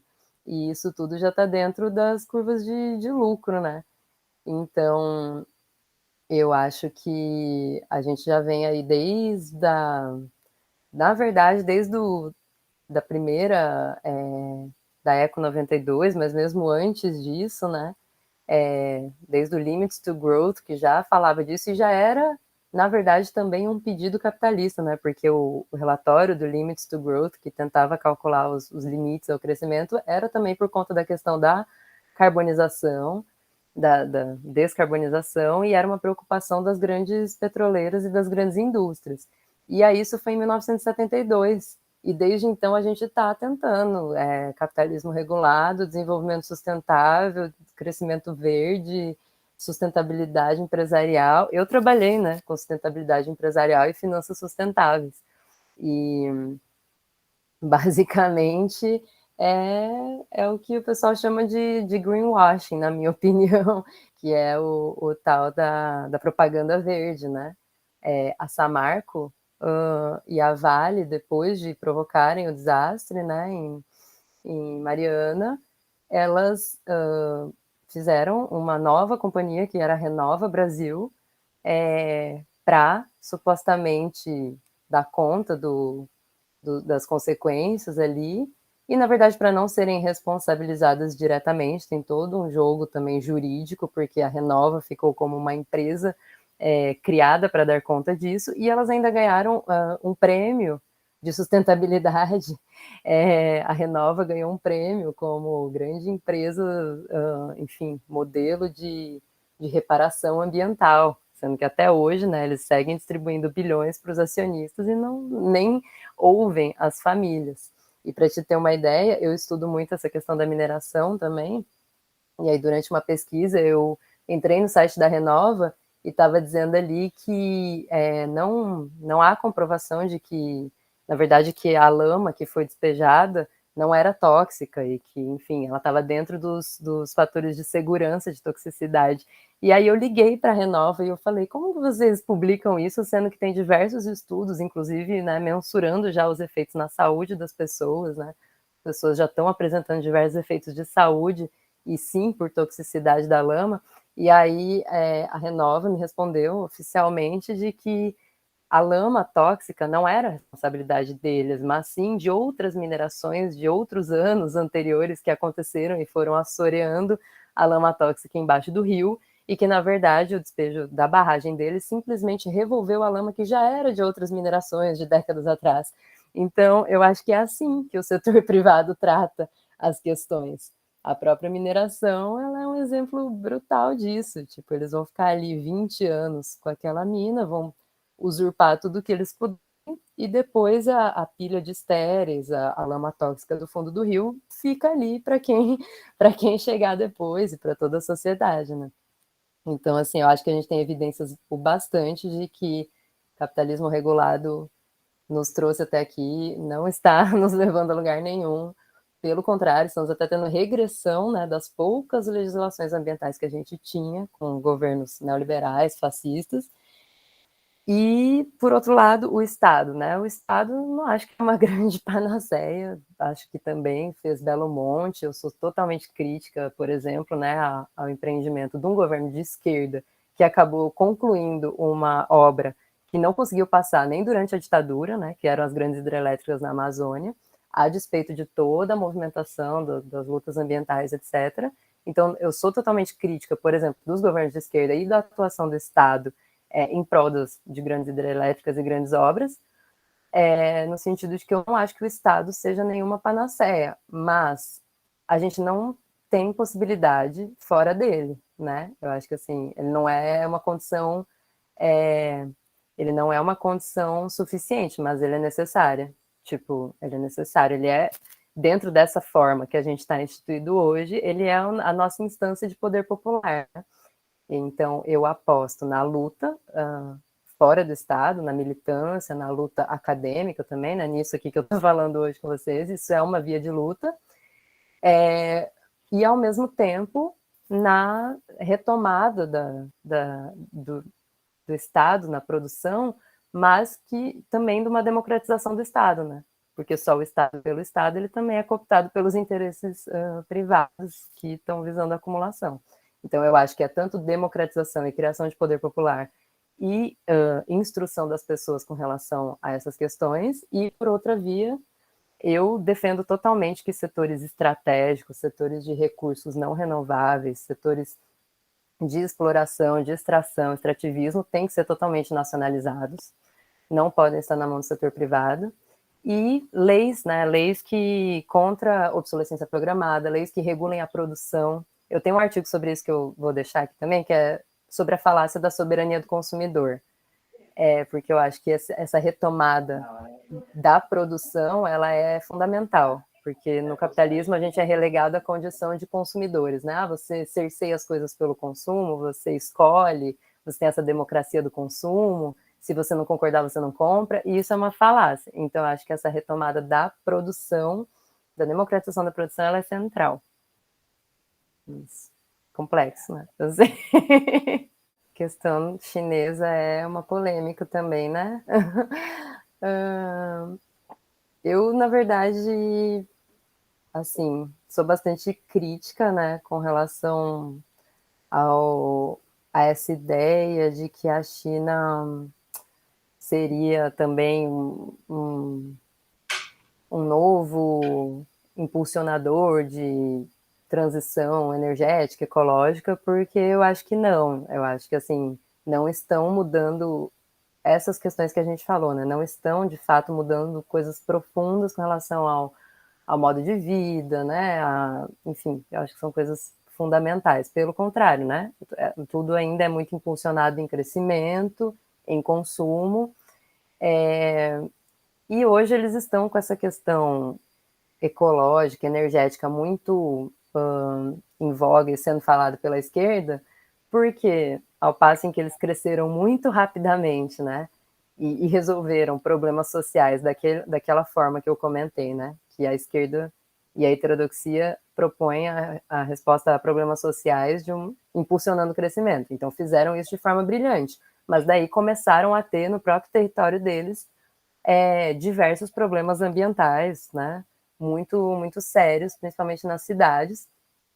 E, assim, agora eles estão tentando reverter, no sentido de grandes produtores de painéis solares, etc. Mas, assim, esse, para mim, é a via do capitalismo verde, né? Inclusive exportando problemas ambientais, né? Que basicamente toda a nossa soja vai para a produção pecuária da China. Então, assim, é um modelo agropecuário totalmente insustentável, é um modelo de consumo de carne global totalmente insustentável, mas, assim, todo o nosso problema com os ruralistas atualmente está muito atrelado a esse padrão de consumo chinês, e, além disso, está totalmente presente aqui nas minerações, nas hidrelétricas, né? Eu tenho um amigo, inclusive, que trabalha numa hidrelétrica de controle chinês, e ele mesmo diz assim, olha, eles são muito pragmáticos, entendeu? Se houver regulação ambiental, se houver determinações do governo para solicitando que façam determinadas coisas, eles fazem. Se não houver, não fazem, entendeu? E tudo bem, é o pragmatismo capitalista.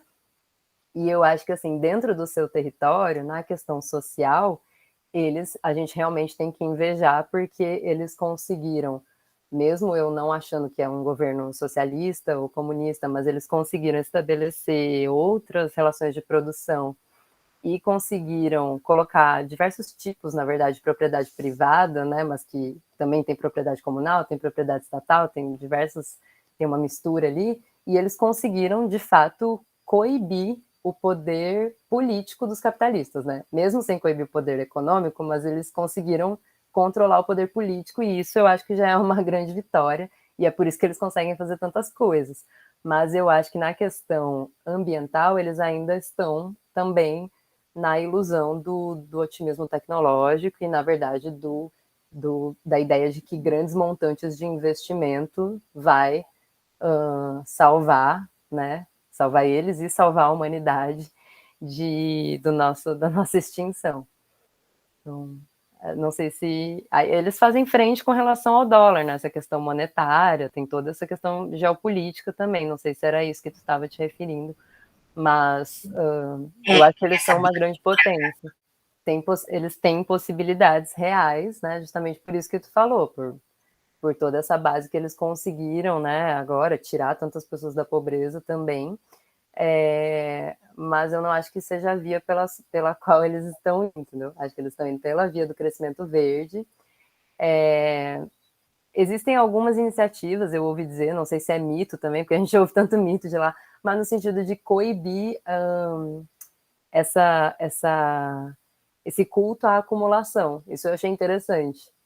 Por próprias questões sociais, eles estavam implantando iniciativas, né, de coibir socialmente essa cultura da acumulação. Isso eu achei um ponto interessante, acho que vai mais na linha, né, ou essa questão que como eles têm o planejamento central e de longo prazo, que é uma coisa essencial para tudo isso que a gente precisa, então a questão de planejar cidades mais eficientes, né, transporte urbano, tudo isso, fora do carro individual, mas eu acho que como macroeconomicamente eles ainda estão muito atrelados à questão do consumo, que era da exportação e agora é do consumo interno, Então, eles também estão presos nessa lógica do crescimento, e não da provisão de serviços públicos universais e de bem-estar, né? Então, acho que eles têm a possibilidade, mas acho que eles ainda estão na lógica de, na verdade, crescer, aumentar a renda, ser uma grande potência e tudo isso. Eu, na verdade, enquanto experiências socialistas, na questão ecológica, é lógico que daí não tem nada a ver, porque é uma ilha, né? Mas eu acho que Cuba foi a que realmente conseguiu, assim, mudar relações. É lógico que tem toda a pobreza, tem o embargo, tem todas as questões que a gente tem que falar, mas, assim, mudar relações no sentido de sair da lógica puramente crescimentista e focar em, enfim, outros laços, né? Relações diferentes, suficiência, possibilidades comunitárias outras, assim. Não que eu possa comparar os dois países, né? Que um é um continente, outro é uma ilha, mas estou dizendo em relação de experiências de, enfim, modelos socialistas e novas possibilidades. Sim, essa questão da moeda, né? Novamente, eu acho que passa por aquela resposta, né, que eu falei para o Ettore, de o Estado não é suficiente, mas eu não vejo saída nessa forma aqui, né, institucional, fora dele. No sentido de que assim, o Estado ele já cria moeda, né? Na verdade, ele é como a MMT mostra, né? Ele é o detentor por excelência dessa possibilidade de criar moeda, só que ele terceiriza isso e, na verdade, os bancos eles acabam apenas lucrando, intermediando e gerando mais uma necessidade de acumulação. Então, não é que necessariamente... Oi, desculpa. Então, não é que necessariamente o Estado, tendo esse controle direto, ele iria resolver os problemas ambientais, mas a gente eliminaria esse intermediário que acaba gerando, né, esse imperativo de crescimento. E aí, essa questão das moedas locais não é algo que eu estude muito, mas tem muito, muito estudo a respeito disso, inclusive dentro da economia ecológica. E existem iniciativas que buscam compatibilizar essas duas formas, né? Então, contas diretas no Banco Central, como eu defendi aqui, né? Que seria uma forma do dinheiro ser criado diretamente na mão das pessoas. E aí eu acho bastante interessante, porque seria, por exemplo, pensa na experiência do auxílio emergencial, que já diminuiu muito a desigualdade, né? Num período de... acabou diminuindo a desigualdade num período de devastação econômica, e sem a intermediação dos bancos, né? Então, se o auxílio emergencial, por exemplo, as pessoas tivessem a conta ali no Banco Central e pudessem sacar, né? Ou os créditos, o microcrédito, ele acaba, muitas vezes os governos, eles fazem políticas de incentivo monetário, abaixam a taxa de juros, dão liquidez e isso não é repassado para os pequenos. Pelo contrário, é repassado para os pequenos a juros altos, né, e para os grandes a juros baixos, reforçando a desigualdade. Então, seria só esse ponto que a estatização mesmo, a eliminação dos bancos privados poderia resolver. Agora, essa questão do consumo, né, de novos padrões, novas possibilidades e das moedas comunitárias, eu acho que é muito importante para reforçar justamente a economia local, né? Que é uma coisa que a economia ecológica fala muito, cadeias de circuito curto, você consumir localmente, né? Você gerar emprego ali, porque você também resolve vários problemas ambientais, de transporte, de consumo, né? Que acaba reforçando o consumo de grandes produtores e fornecedores. Então, acho que sim, as moedas locais podem ser as coisas não se excluem, né? Acho que pode ser combinado. Tem iniciativas pensando isso. Depois eu passo também para vocês na literatura. Inclusive, tem iniciativas que pensam moedas locais e condição de crédito, concessão de crédito condicionadas a questões ambientais, né? Da própria descarbonização. Inclusive, como eu falei, né, tem algumas perspectivas que colocam a escola, né, a educação dentro também da economia de cuidados. E eu acho que isso faz muito sentido, inclusive nessa perspectiva de descomodificação da educação também, né?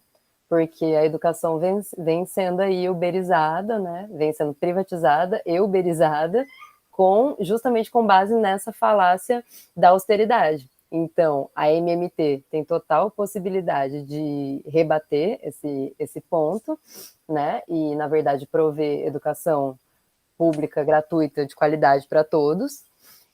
E, ao mesmo tempo, é um setor onde, como eu falei, ele tem aquelas características da economia dos cuidados, né? A relação e o tempo e o vínculo importam muito mais do que a produtividade.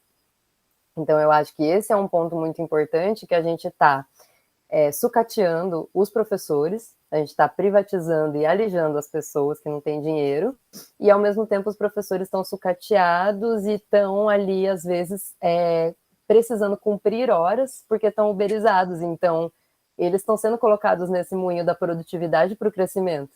E isso é extremamente danoso, tanto para os trabalhadores, professores, quanto para as pessoas que eles estão formando, porque é uma área onde o próprio tempo disponível importa na qualidade do serviço, né?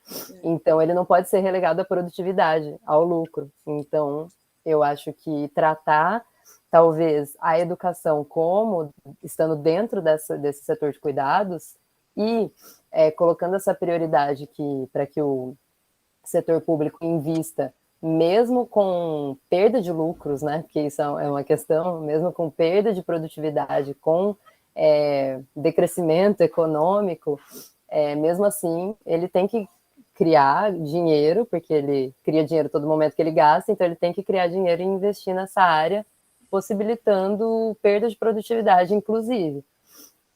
Eu acho que esse é um caminho, e aí eu defendo muito, assim, uma educação que ela seja, além de crítica, né, que ela seja voltada para um novo modelo social que também pense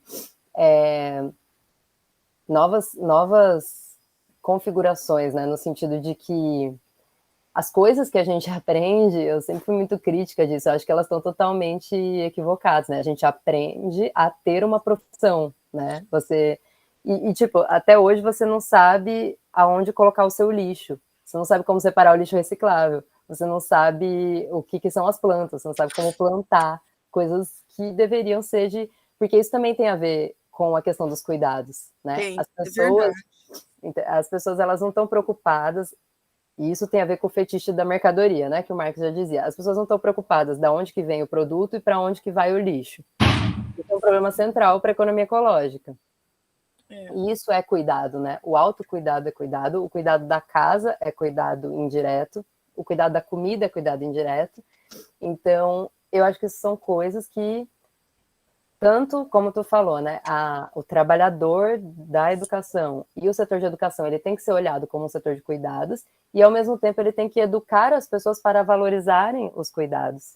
Até um assunto que eu preciso estudar mais, porque eu sempre passei os olhos com essa coisa das moedas locais e nunca fui muito a fundo, né?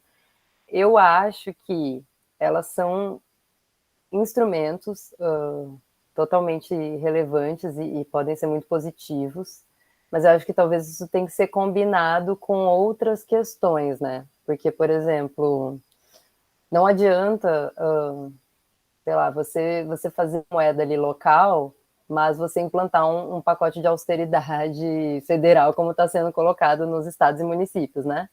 Por exemplo, aqui no Rio Grande do Sul, é pacote de austeridade atrás de pacote de austeridade. Então, as pessoas vão perdendo os empregos aqui, e mesmo que você faça algum tipo de, depois, transferência de renda com moeda municipal, a economia está tão debilitada que essas pessoas vão ter que consumir fora e essa moeda não vai ser aceita lá, né? Então, eu acho que as coisas têm que ser bem articuladas. Porque eu vejo muitos exemplos dessas moedas locais, principalmente em comunidades também, né? Que as próprias pessoas estabelecem isso para reafirmar os vínculos e comércios pequenos, etc. Mas, assim, a gente ainda está muito dependente dessas grandes corporações, tanto para fornecimento de produtos quanto para os empregos, né? E as pessoas às vezes vão trabalhar em outras cidades porque ali mesmo não tem. Então, acho que acaba sendo uma coisa muito marginal e que vai minorar alguma questão ali, mas se você não trata, né, da onde estão vindo os empregos, da onde estão vindo os produtos, a própria moeda acaba ficando inviabilizada, porque se ela vai ser aceita só ali, e ali a economia não está dinamizada, então eu vou passar para vocês essa iniciativa do Positive Money, que é uma coisa que está sendo impulsionada pela economia ecológica no Reino Unido, já está em contato, inclusive, com o Banco Central de lá, e que coloca essa questão das moedas locais, mas em articulação com desfinanciarização, né, com decrescimento, com todas as outras iniciativas. Muito obrigada, pessoal, pelo espaço, pelas perguntas. Adorei conhecer vocês e espero que a gente se veja em outros momentos aí. E continuamos na luta, né?